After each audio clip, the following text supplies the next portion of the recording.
नमस्कार भावी पुस्तकालय अध्यक्षों, कैसे हैं दोस्तों? आशा करता हूँ अच्छे होंगे और तैयारी बहुत अच्छे से चल रही होगी। तो फ्रेंड्स, बाइलिंगुअल वीडियो में आप लोगों को करा रहा हूँ। ओल्ड क्वेश्चन पेपर हैं और एक अलग से सीरीज कराई गई थी आपको, old question papers, old sold question paper के नाम से, और वहाँ से भी बहुत सारे क्वेश्चंस आपको मिल जाएंगे। वो भी बाइलिंगुअल है। तो कोशिश करिए, कॉपी किताब लेकर के बैठिए, पेन नोट डाउन करते रहें, लिखते रहें। शुरुआत करते हैं आज की वीडियो का। चैनल पर नए हैं तो प्लीज़ शेयर करिए, लाइक सब्सक्राइब तो आप कर ही देंगे ताकि आपके फ्रेंड्स लोगों का भी फायदा हो। शुरुआत करते हैं। इंपीरियल लाइब्रेरी कलकत्ता के पहले लाइब्रेरियन कौन थे? तो ये थे जॉन मैकफर्लेन। ठीक है, इंपीरियल लाइब्रेरी के पहले पुस्तकालय अध्यक्ष जो थे। नेक्स्ट क्वेश्चन, एक रिपोर्ट जिसमें पिछले 10 वर्षों में महाराष्ट्र सार्वजनिक पुस्तकालयों के विकास का वर्णन किया गया है, वो है हमारा ट्रेंड रिपोर्ट है। राजा राम मोहन राय लाइब्रेरी फाउंडेशन हमको क्या प्रदान करता है? तो वो इन कॉलम में से हमको ISBN, international serial book number, inter ठीक है, ISBN देता है कौन? RRRLF इंडिया में प्रदान करता है। और कितने डिजिट का होता है? कमेंट्स करके बताइए। 1 जनवरी 2007 से, उससे पहले कितने अंकों का था ये बताएं। राष्ट्रीय पुस्तकालय मिशन कैपेसिटी बिल्डिंग गतिविधि के अंतर्गत निम्नलिखित में से कौन सी क्रियान्वयन एजेंसी है? तो फ्रेंड्स, वह हमारा राजा राम मोहन राय लाइब्रेरी फाउंडेशन। सेंडोग कहाँ स्थित है? तो सेंडोग हमारा हैदराबाद में स्थित है। नासाडोग कहाँ स्थित है? नई दिल्ली। और इंसडोग नई दिल्ली। राष्ट्रीय ज्ञान आयोग के अध्यक्ष कौन थे? तो राष्ट्रीय ज्ञान आयोग के अध्यक्ष थे सैम पिट्रोडा।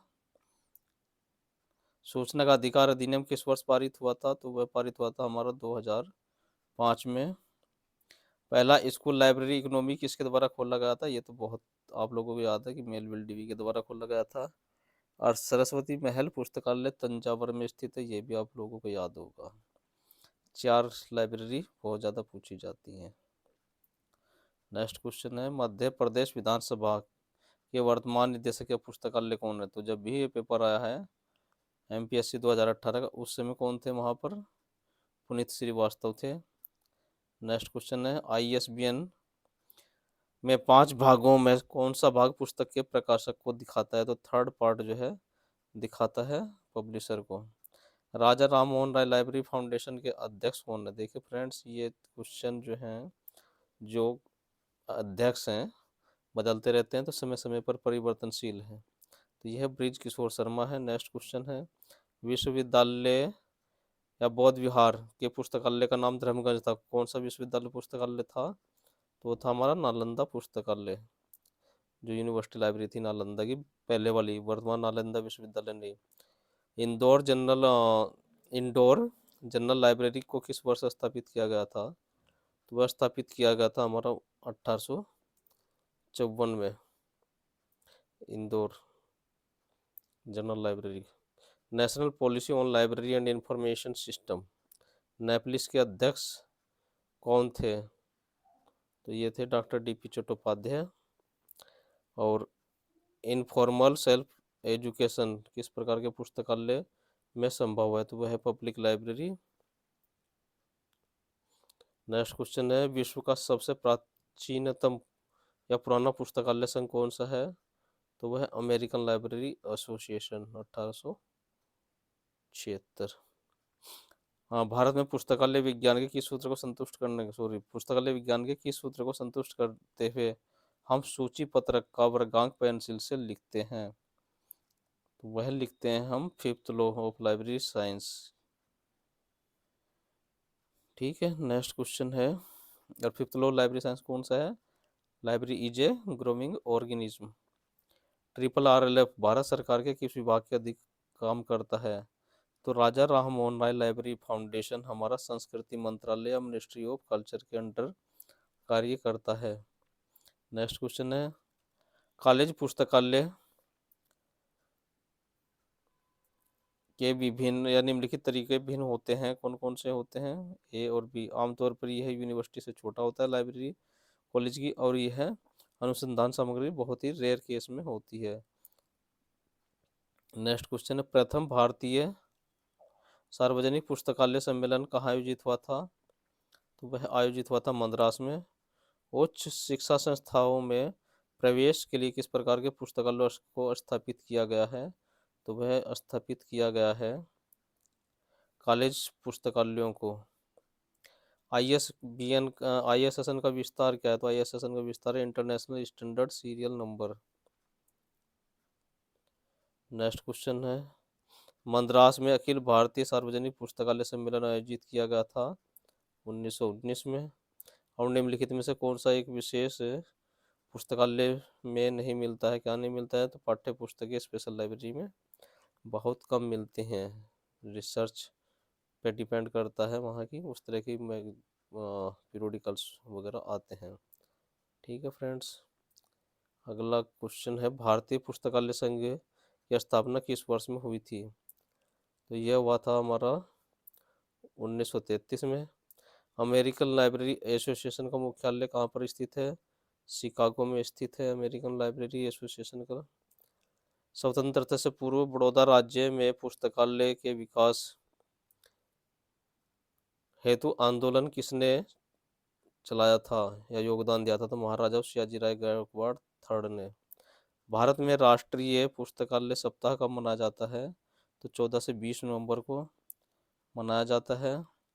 नेक्स्ट क्वेश्चन है, डिलीवरी ऑफ बुक्स एक्ट को किसे वर्ष में संशोधन करके समाचार पत्रों में शामिल किया गया था? तो वह 1956 है।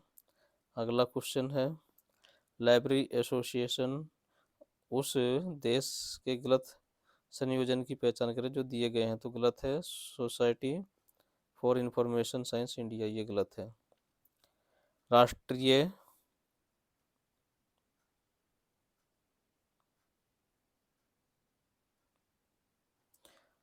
पुस्तक न्यास भारत सरकार के किस मंत्रालय के अधीन कार्य करता है? तो नेशनल बुक ट्रस्ट जो काम करता है वह हमारा करता है ministry of human resource and development, HRD के अंदर। पढ़ने की आदत और स्वयं शिक्षा रुचि को जागृत करना किसका उद्देश्य होता है? तो ये हमारा होता है स्कूल और पब्लिक लाइब्रेरी का ये उद्देश्य होता है कि हम रीडिंग हैबिट डेवलप करवाएं।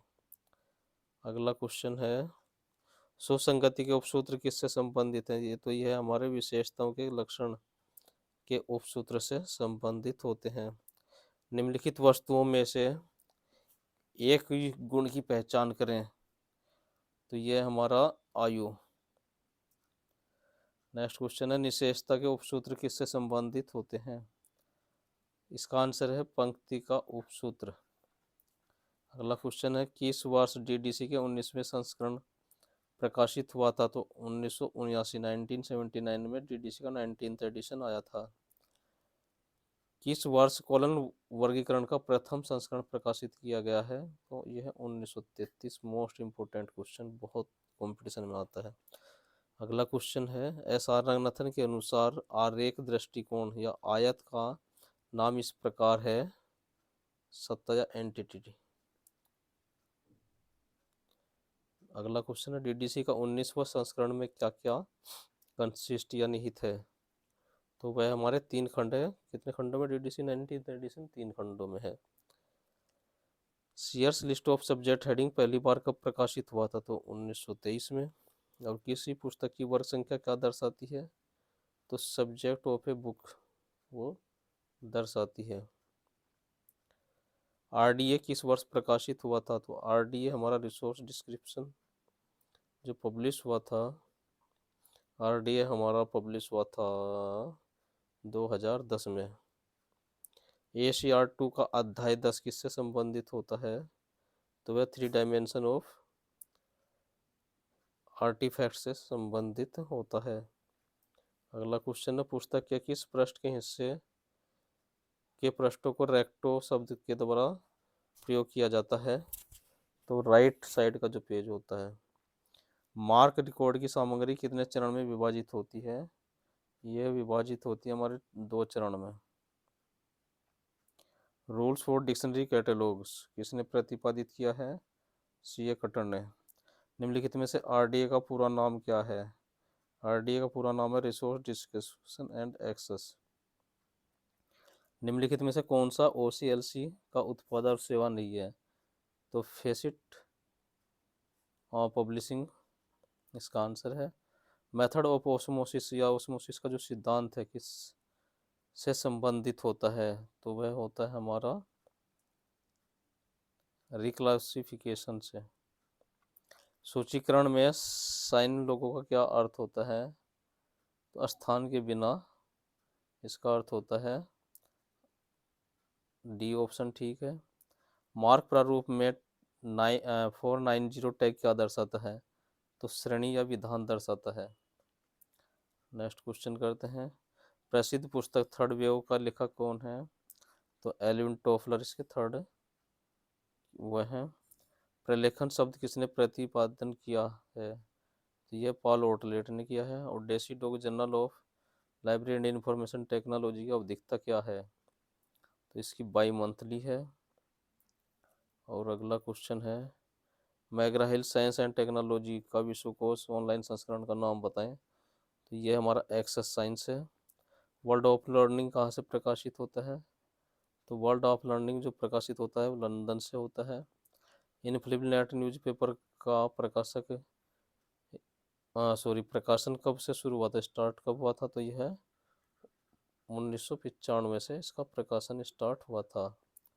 इंसाइक्लोपीडिया ब्रिटानिका का प्रथम संस्करण कितने खंडों में प्रकाशित हुआ था? 3 खंड थे। ठीक है, खंड 3 है और जब बंद हुआ तब भी, और उसके वॉल्यूम्स अलग थे। माइक्रोपीडिया और प्रोपीडिया।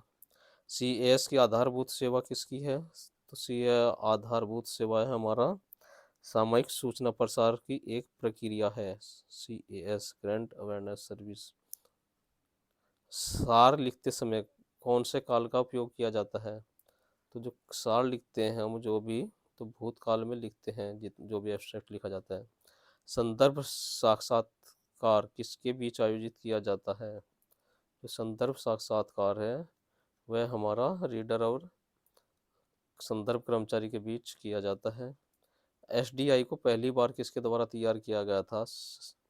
तो SDI का पूरा नाम है सेलेक्टिव डिसेमिनेशन ऑफ इंफॉर्मेशन, और यह HP लोहन के अनुसार या उनके द्वारा तैयार किया गया था। DRTC की स्थापना कहाँ पर की गई थी? तो बेंगलोर में की गई थी। DRTC की स्थापना कब की गई थी? 1962 में। अगला क्वेश्चन देखते हैं, निम्नलिखित में से कौन सी लाइब्रेरी की सहकारी सेवा नहीं है? कोऑपरेटिंग टाइप की जो सर्विस है लाइब्रेरी की वो क्या नहीं है?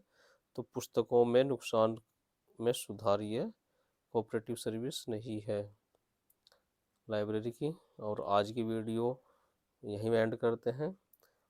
कोई डाउट हो तो कमेंट सेक्शन में ज़रूर डिस्कस कर सकते हैं। नमस्कार।